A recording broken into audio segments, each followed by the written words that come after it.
গাইবান্ধায় ট্রাকের ধাক্কায় ২ মোটরসাইকেল আরোহী নিহত, আহত ২। আমাদের গাইবান্ধার স্টাফ রিপোর্টার আনোয়ার হোসেনের পাঠানো তথ্য ও ভিডিও চিত্রে বিস্তারিত।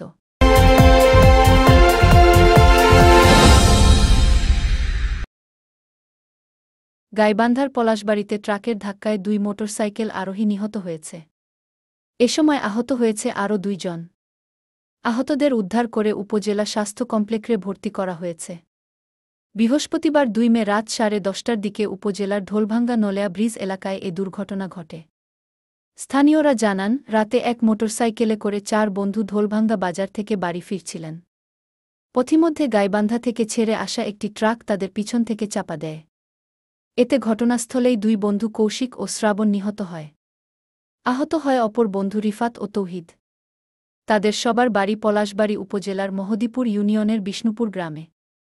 পলাশবাড়ী থানার অফিসার ইনচার্জ মোহাম্মদ জুলফিকার আলী ভুট্টো জানান, নিহত ২ জনের মরদেহ উদ্ধার করে থানায় নেওয়া হয়েছে ও ঘাতক ট্রাকটি আটক করা হয়েছে।